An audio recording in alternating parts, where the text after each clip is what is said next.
3 men. 3 death sentences. 3 crimes they did not commit. And the one detail that almost got all of them executed before anyone found out the truth. In the United States of America, since 1989, over 375 people have been exonerated by DNA evidence after being wrongfully convicted. That means 375 people walked into a courtroom as an innocent person, heard a jury say the word guilty, and spent years, sometimes decades, in a prison cell for something they never did. And here's the part that keeps me up at night. Those are only the ones we know about. Those are only the cases where DNA evidence existed and someone was still fighting hard enough to find it. Tonight we are opening 3 case files. 3 men who sat on death row for crimes they did not commit. 3 cases where the American justice system looked an innocent person in the eye and said you were going to die for this. And 3 times that system was wrong. This is wrongful conviction. Before we get into it, I need to know something. Do you believe the American justice system gets it right most of the time? Drop your answer in the comments right now. Yes or no? I read every single one. Case File 1. Kirk Bloodsworth. Rosedale, Maryland. 1984, July 25, 1984. Rosedale, Maryland. A quiet suburban neighborhood just outside Baltimore. 9-year-old Dawn Hamilton leaves her house on a summer morning to go find a friend. She is wearing a pink and white striped shirt. She does not come home. That afternoon her body is found in the woods near a pond behind the Fontana Village apartment complex. She has been sexually assaulted and murdered. The community is devastated. Investigators begin canvassing immediately. 2 boys who had seen Dawn earlier that day tell police they watched her walk away with a man. Tall. Curly blonde hair. Bushy mustache. Tan skin. A composite sketch is released to the public. And that is where everything goes wrong. A tip comes in. Someone says the sketch looks like a man in their neighborhood. His name is Kirk Bloodsworth. Kirk is 23 years old. A former United States Marine. A waterman from the coast of Maryland who harvests crabs and fish for a living. He has no criminal history. No connection to Dawn Hamilton or her family. Police photograph Kirk and show that photo to the boys who saw Dawn that morning. One of them identifies him. That identification is enough. Despite having no physical evidence against him, no DNA, no fingerprints, no forensic link of any kind, Kirk Bloodsworth is arrested, tried, and convicted of the murder and rape of a 9-year-old girl he had never met. The jury sentences him to death. Kirk Bloodsworth, former Marine, goes to death row in Maryland. Think about what it means to sit on death row for a crime you did not commit. You know you are innocent. The real killer is still out there, free, while you sit in a cell waiting to die. You write letters. You make calls. You beg anyone who will listen. And the system looks back at you and says you are wrong, and it is going to kill you. Kirk's conviction is eventually overturned on a legal technicality. A new trial is ordered. He goes home temporarily believing the nightmare is over. Then a second trial. Same witnesses. Same identification. Same lack of physical evidence. And a second jury convicts Kirk Bloodsworth of the same crime. He is sentenced to 2 consecutive life terms. He goes back to prison. Convicted twice. For a crime he did not commit. He spends his days in the prison library. He reads everything. And in 1992 he comes across a story about a new technology being used in England. DNA testing. He reads about how DNA evidence was used to convict a killer in the UK, and how in that same case, DNA cleared a man who had falsely confessed to the crime. Kirk puts the book down. He goes to his legal team. Test the evidence, he says.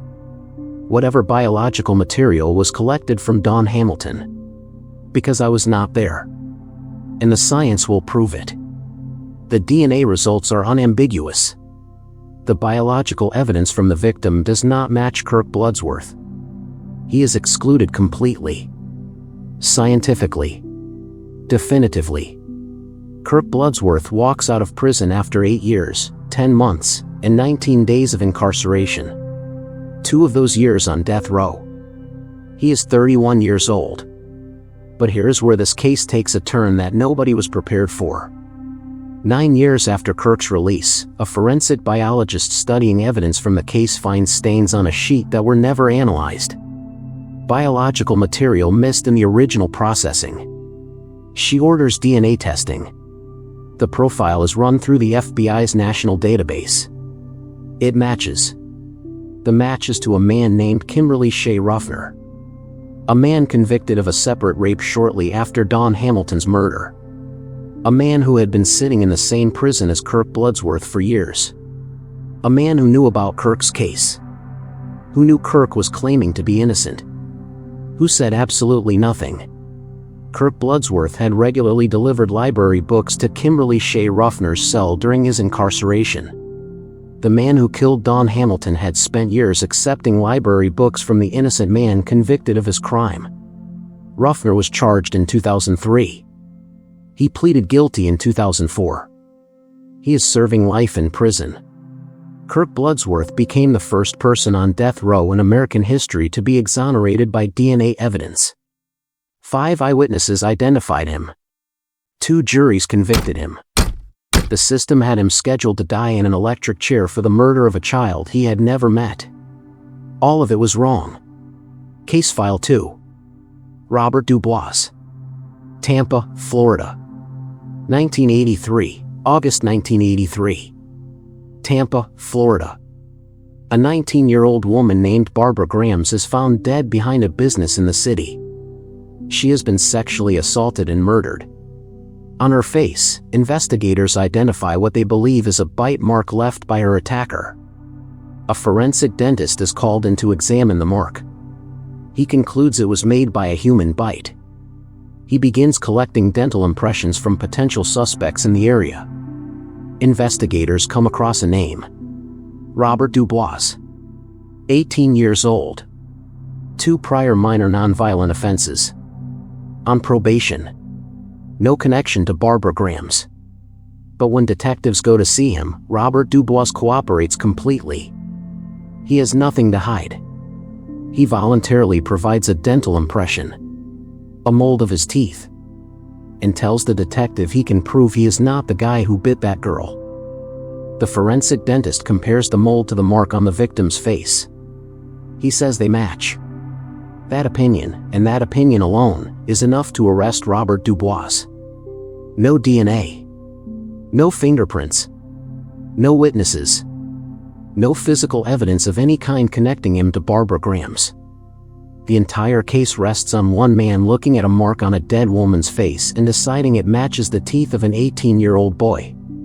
Before trial, a jailhouse informant named Claude Butler comes forward. He claims DuBoise confessed to him during their time in jail together. The prosecution tells the jury Butler is receiving nothing for his testimony. He will go straight back to prison when this is over. The jury convicts Robert DuBoise. The judge overrides the jury's recommendation of life and sentences him to death. 18 years old. Death row. A crime he did not commit. He spends 3 years waiting to be executed before a legal appeal reduces his sentence to life. He is still in prison, still maintaining his innocence. The years pass. 10, 20, 30. In 2006, he asks for DNA testing on the biological evidence from the case.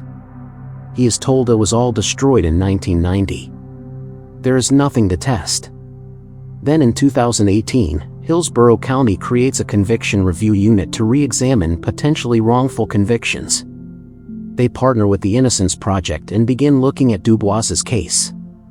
A new forensic expert re-examines the bite mark. His conclusion is immediate. The injury on Barbara Grams' face is not a human bite mark at all. By this point, bite mark science had been largely discredited by the scientific community. Experts concluded it should never have been used to identify anyone in a court of law. At least 33 wrongful convictions in America are directly linked to it. The bite mark that put Robert DuBoise on death row did not exist. And during the reinvestigation, something else surfaces. The jailhouse informant Claude Butler was not just a concerned citizen. He was a registered police informant with a handler. There was a memo in the state attorney's file, never given to the defense, showing Butler was seeking a sentence reduction in exchange for his testimony. The prosecution told the jury he would go back to prison. He was sentenced to 5 years. And here is the final turn. DNA slides from the original autopsy, thought to have been destroyed, are discovered in storage at the county medical examiner's office. Testing excludes DuBoise entirely and identifies 2 other individuals who are later charged with Barbara Graham's murder. August 27, 2020. Robert DuBoise walks out of prison. He is 55 years old. He went in at 18. 37 years. 3 of them on death row. His mother and his sister are waiting at the gates. He walks toward them and says, "I never lost faith that today would come." In 2024, the city of Tampa settles for $14 million. For 37 years of his life. For a bite mark that was not a bite mark. And an informant who lied. The real killers were outside the entire time. Case File 3. Henry McCollum and Leon Brown. Red Springs, North Carolina. 1983. Population less than 4,000. September 1983. The body of 11-year-old Sabrina Buie is found in a soybean field at the edge of town. She has been raped and suffocated. Her killer leaves behind a single cigarette but at the scene. Police begin interviewing locals. A high school girl tells officers she heard a rumor at school. A teenager who came to town from New Jersey is acting strange and might have been involved. His name is Henry McCollum. He is 19 years old. He has intellectual disabilities. His IQ is 51. He came to Red Springs to visit his mother and his younger half-brother, 15-year-old Leon Brown, whose IQ is 49. When officers come to talk to Henry, he goes voluntarily. He wants to help. He has nothing to hide. He should not have gone. For 4 hours, police interrogate Henry without an attorney present. They tell him they have a witness who saw him do it. They tell him he is facing the death penalty. They tell him if he cooperates it will go easier for him. Henry McCollum, 19 years old with the mental capacity of a young child, does not understand what is happening to him. Investigators guide him through writing out a confession. A confession filled with details only the investigators could have provided. Henry immediately recants. He says he did not do it. He says he was pressured. Too late. Police bring in Leon Brown next. 15 years old. Same intellectual disabilities. Same interrogation tactics. He signs a confession too. Recants immediately after. 2 teenagers with severe intellectual disabilities. 2 false confessions written with details provided by investigators. No physical evidence connecting either of them to Sabrina Buie. The cigarette butt is never properly tested. Evidence pointing toward other suspects is suppressed or ignored. The girl who gave police Henry's name later admits she made the whole thing up. She had never heard anything about Henry being involved. She simply thought he seemed strange. Police never tell the defense this. 1984, both Henry McCollum and Leon Brown are convicted. Leon, 15 years old, becomes the youngest person in North Carolina sentenced to death. Henry is sentenced to death as well. Leon's death sentence is eventually reduced to life in prison. But Henry remains on death row. For 30 years. He watches 42 other prisoners be taken to their executions. At one point he becomes so distraught after a nearby execution that he is placed in isolation. He attempts suicide. His case becomes nationally famous during this time. United States Supreme Court Justice Antonin Scalia holds up Henry McCollum's conviction as a prime justification for why the death penalty should exist in America. Henry's face appears on North Carolina political campaign flyers in 2010, used as the image of a brutal child killer who deserves to die. Henry McCollum, innocent, is being used as an argument for his own execution. In 2010, Leon Brown writes to the North Carolina Innocence Inquiry Commission requesting a review of their case. The commission agrees to investigate. In 2014, they order advanced DNA testing of the cigarette but found at Sabrina's crime scene. The result changes everything. The DNA does not match Henry McCollum. It does not match Leon Brown. It matches a man named Roscoe Artis, a serial rapist and murderer who lived around the corner from Sabrina Buey's family in 1983. A man who raped and murdered another young woman just weeks after Sabrina was killed, using the same methods. A man who had been in prison since shortly after Sabrina's murder. He had been there the entire time. And for 31 years, 2 innocent intellectually disabled men sat in prison for his crime. September 2, 2014. Henry McCollum and Leon Brown walk out of prison. Henry has spent 30 years on death row. He is 50 years old. Leon's severe mental health problems from decades of trauma are so significant that he now requires full-time institutional care. In 2021, a federal jury awards them a combined $75 million, the largest wrongful conviction award in United States history. $31 million each for every year they lost, plus punitive damages against the officers whose misconduct sent them to death row. Justice Antonin Scalia, who cited Henry McCollum's conviction as proof the death penalty was just, died in 2016. He never publicly acknowledged the man he had pointed to as innocent. One cigarette butt. That is the only reason Henry and Leon are alive today. If the killer had not dropped it, if it had been lost in 30 years of storage, Henry McCollum would have been executed by the state of North Carolina for a crime he never committed. Kirk Bloodsworth, Robert DuBoise, Henry McCollum and Leon Brown. 4 innocent people. Nearly 80 years stolen from them combined. And one question that has no comfortable answer. How many others never got their DNA test? How many innocent people were executed before the truth could reach them? How many cigarette butts were lost? How many slides were actually destroyed? We may never know. If this video made you see something differently, share it. Because the only way a system like this changes is when more people understand what it is actually capable of. Next week we go somewhere darker. 3 cases where it was not a mistake. 3 cases where someone in law enforcement knew they had the wrong person and buried the evidence anyway. Subscribe and hit the bell. You do not want to miss that one. Which case hit you hardest? 1, 2, or 3?